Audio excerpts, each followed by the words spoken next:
అనుకూలమైన నిర్ణయం తీసుకుంటుందని వారు చెప్పడమే కాకుండా మా ఏఐసిసి అధ్యక్షుడు మల్లికార్జున్ ఖర్గే గారు చేవెళ్లలో ఎస్సీ ఎస్టీ డిక్లరేషన్ సందర్భంగా కాంగ్రెస్ పార్టీ విధానాన్ని స్పష్టంగా ప్రకటించడం జరిగింది.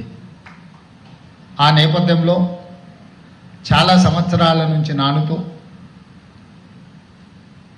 ఎన్నో ఒడిదుడుకులను ఎదుర్కొంటూ అది ఉషా మెహ్రా కమిషన్ కావచ్చు, లేకపోతే గతంలో అమలు చేసిన ఉమ్మడి ఆంధ్రప్రదేశ్లో అమలు చేసి తర్వాత ఈ సమస్య సుప్రీంకోర్టు వరకు వెళ్ళడం, సుప్రీంకోర్టులో కూడా చాలా సంవత్సరాల నుంచి వాద ప్రతివాదనలు లేదా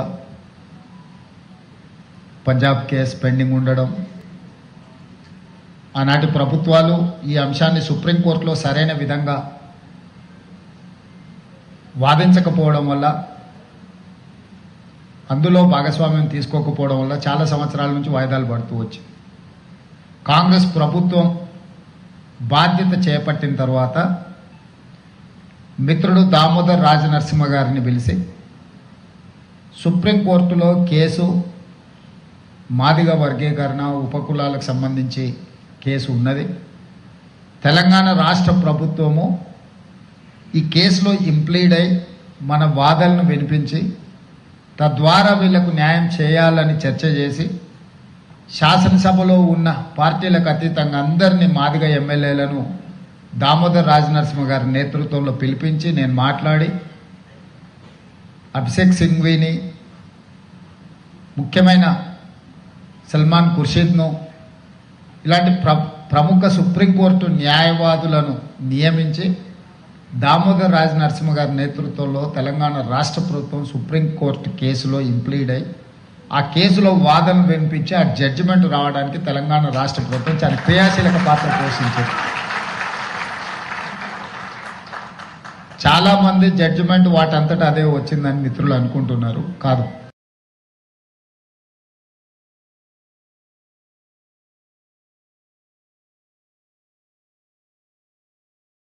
కూర్చొని సుప్రీంకోర్టులో వాదన వినిపించిన తర్వాత సుప్రీంకోర్టు తీర్పు ఇవ్వడం జరిగింది. తీర్పు ఇచ్చిన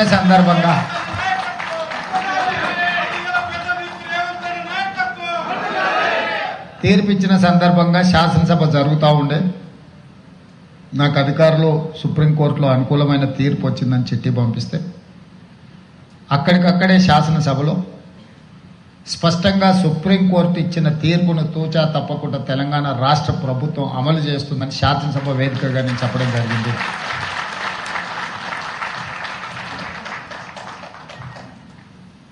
మాదిగ ఉపకులాల వర్గీకరణ తెలంగాణ సమస్య లాక తెలంగాణ రాష్ట్ర చాలా అయిపోయింది. కొన్ని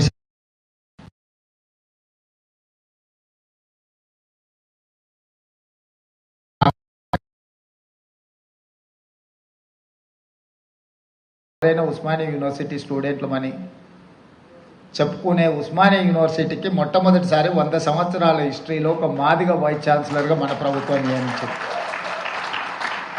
IIIT బాసర మాదిగ సామాజిక వర్గానికి సంబంధించిన వైస్ ఛాన్సలర్ను నియమించడం జరిగింది. హయ్యర్ ఎడ్యుకేషన్లో ప్రొఫెసర్ పురుషోత్తంని మాదిగ సామాజిక వర్గం నుంచి మనం నియమించుకోవడం జరిగింది. పబ్లిక్ సర్వీస్ కమిషన్లో మెంబర్గా పాల్వాయి రజని నల్గొండ జిల్లా నుంచి మాదిగ సామాజిక వర్గం నుంచి నియమించడం జరిగింది. విద్యా కమిషన్లో చారగొండ వెంకటేష్ మాదిగ సామాజిక వర్గం నుంచి విద్యా కమిషన్లో మెంబర్గా నియమించడం జరిగింది. ఏ అవకాశం వచ్చినా రాజకీయపరమైన లేకపోతే అధికారులకు సంబంధించిన నియామకాలు ఈ ప్రభుత్వం ఏది చేపట్టినా మాదిగ సామాజిక వర్గం అడగకుండానే వాళ్ళకి కావాల్సిన దానికంటే ఇంకొక ముద్ద ఎక్కువ పెట్టడానికి మా ప్రభుత్వం ప్రయత్నం చేస్తుంది. అన్నిటికంటే ముఖ్యంగా ఈ మధ్యకాలంలో నేను ఎక్కడికి వెళ్ళినా యంగ్ ఇండియా స్కిల్స్ యూనివర్సిటీ గురించి పదే మీ ముందు నేను ప్రస్తావిస్తుంటా. అత్యంత ప్రతిష్టాత్మకంగా ప్రైవేట్ కార్పొరేట్ యూనివర్సిటీస్తో కాంపిటీట్ చేసే విధంగా లైక్ స్టాన్ఫర్డ్ లాంటి ఒక గొప్ప యూనివర్సిటీని ఇవ్వాలని ఆ యూనివర్సిటీని PPP model, public private partnership మోడల్లో మనం స్టార్ట్ చేసినాం. ఆ young India skills university chairperson వచ్చేసి Anand Mahendra. Mahendra automobile company owner CEO Anand Mahendra ఆ స్కిల్ యూనివర్సిటీ చైర్పర్సన్గా ఈరోజు వారు పనిచేస్తున్నారు. అందులో కూడా పగిడిపాటి దేవయ్య గారిని ఎన్ఆర్ఐని మాదిగ సామాజిక వర్గానికి సంబంధించిన పెద్దల్ని ఆ బోర్డులో, ఎందుకంటే పాలసీ డెసిషన్స్ అంతా బోర్డే చేస్తుంది. Government is only facilitated.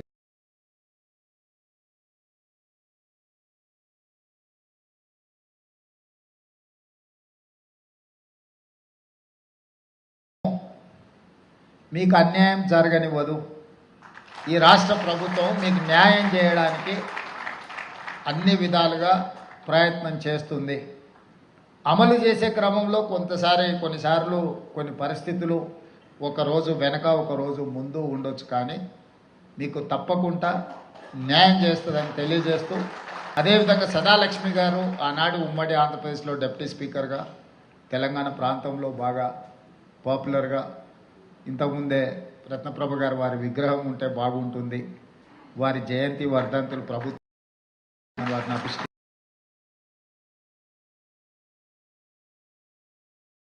తీసుకుంటుంది.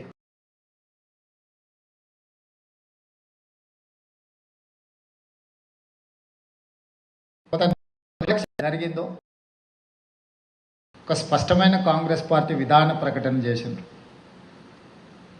కాంగ్రెస్ పార్టీ అధికారంలోకి వచ్చిన తర్వాత ఖచ్చితంగా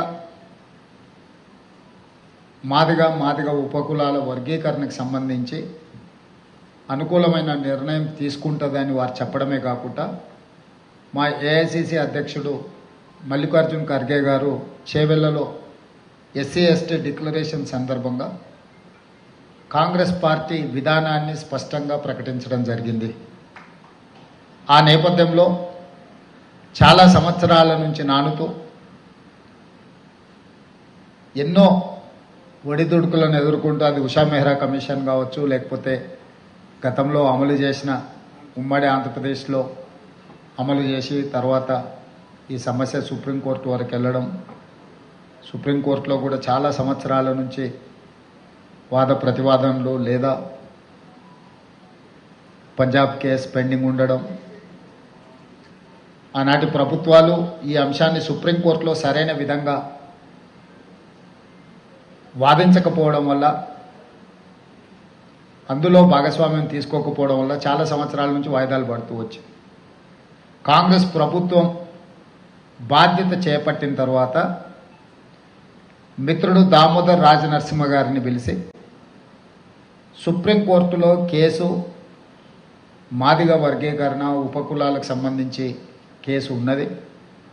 తెలంగాణ రాష్ట్ర ప్రభుత్వము ఈ కేసులో ఇంప్లీడ్ అయి మన వాదనను వినిపించి తద్వారా వీళ్లకు న్యాయం చేయాలని చర్చ చేసి శాసనసభలో ఉన్న పార్టీలకు అతీతంగా అందరినీ మాదిగ ఎమ్మెల్యేలను దామోదర్ రాజనరసింహ గారి నేతృత్వంలో పిలిపించి నేను మాట్లాడి అభిషేక్ సింఘ్వీని, ముఖ్యమైన సల్మాన్ ఖుర్షీద్ను, ఇలాంటి ప్రముఖ సుప్రీంకోర్టు న్యాయవాదులను నియమించి దామోదర్ రాజనరసింహ గారి నేతృత్వంలో తెలంగాణ రాష్ట్ర ప్రభుత్వం సుప్రీంకోర్టు కేసులో ఇంప్లీడ్ అయి ఆ కేసులో వాదన వినిపించి ఆ జడ్జిమెంట్ రావడానికి తెలంగాణ రాష్ట్ర ప్రభుత్వం చాలా క్రియాశీలక పాత్ర పోషించింది.